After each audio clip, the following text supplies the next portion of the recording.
निर्देश अग्रवाल इस समय काठमांडू के शहर में हूँ, जहाँ पर एक हिंसक आंदोलन चल रहा है बहुत तेज। और परसों से हम हमारे साथियों के साथ फंसे हुए हैं होटलों में, जहाँ पर अब यहाँ न कोई पुलिस सुरक्षित बची, न ही कोई नेता और न ही मंत्री। यहाँ पे आंदोलनकारियों ने यहाँ तक कि सेना के हथियार तक चुरा के लूट की है, और कि यहाँ पर जेलों से कैदी भगा दिए, उनके वाहन गाड़ियाँ लूट ली गई हैं और बहुत ही उग्र आंदोलन किया गया। अब हम लोग यही सोच रहे हैं यहाँ से कैसे निकला जाए, बस क्योंकि हर बॉर्डर सील, हर जगह आंदोलनकारियों का आक्रमण है।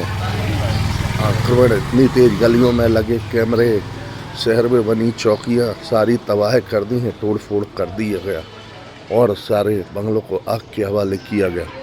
नेपाल में जारी हिंसक आंदोलन के बीच भारत के कई लोग भी इसी तरह मदद की गुहार लगा रहे हैं। ये लोग नेपाल के काठमांडू में पशुपतिनाथ मंदिर के दर्शन के लिए गए थे, लेकिन उन्हें क्या पता था कि उनके नेपाल आने के बाद इतनी बड़ी समस्या उनके सामने खड़ी हो जाएगी। मध्य प्रदेश के छतरपुर जिले में रहने वाले निर्देश अग्रवाल, पप्पू मातेले, गुड्डू अग्रवाल सहित एक और परिवार इन दिनों नेपाल के काठमांडू शहर के एक होटल में फंसा हुआ है। क्या नाम है आपका? राजीव मातेले। कहाँ पे हैं आप इस वक्त? इस वक्त हम लोग काठमांडू हैं, पशुपतिनाथ के दर्शन करने के लिए आए थे। 4 फैमिलियां हैं हम लोगों, अपनी निजी गाड़ी से आए थे, लेकिन मोदी जी से हमारी यही रिक्वेस्ट है कि हम लोगों को इंडिया वापस बुलवाया जाए। हम लोग यहाँ पे बहुत कष्ट में हैं। क्या दिक्कत हुआ, क्या चीज़ देखा? होटल वगैरह में आगजनी दुनिया भर का होटल से दिखाई देता है। हम लोग बहुत डरे हुए हैं। नेपाल में फंसे इन लोगों ने प्रधानमंत्री नरेंद्र मोदी से अपील की है कि उनकी मदद की जाए। वे नेपाल में मौजूद हालातों से डर रहे हैं। उनका कहना है कि नेपाल में न तो पुलिस प्रशासन बचा है और न ही लोकतांत्रिक व्यवस्था बची है। ऐसे में उन्हें अपनी जान की परवाह हो रही है।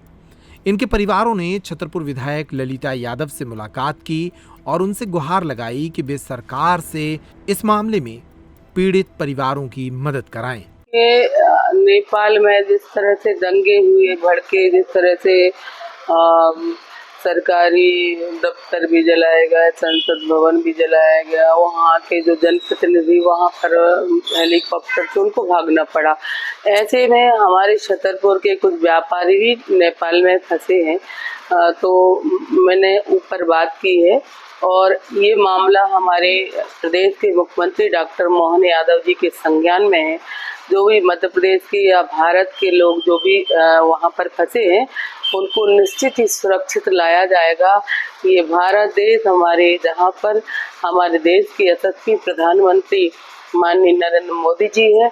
तो आपने देखा होगा कि जब जब कोई ऐसी आपदा आई, जब जब कहीं और अन्य देशों में लड़ाई छिड़ी, वहाँ से भारतीय लोग सुरक्षित निकाले गए हैं।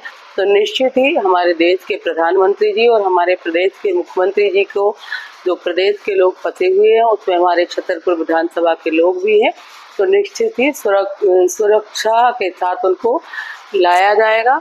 और साथ ही मैं छतरपुर के अपने विधानसभा के व्यापारियों से निवेदन करना चाहती हूँ कि मध्य प्रदेश की सरकार आपके साथ है, आपका सेवक आपके साथ है। आप बिल्कुल चिंता न करें, आपका परिवार सुरक्षित छतरपुर लौटेगा। नेपाल में जारी हिंसक आंदोलन के बीच छतरपुर के इन परिवारों की चिंता भी अब शहर को सताने लगी है। छतरपुर के इन परिवारों को सुरक्षित नेपाल से वापस लाने के लिए यहाँ के लोग मांग कर रहे हैं।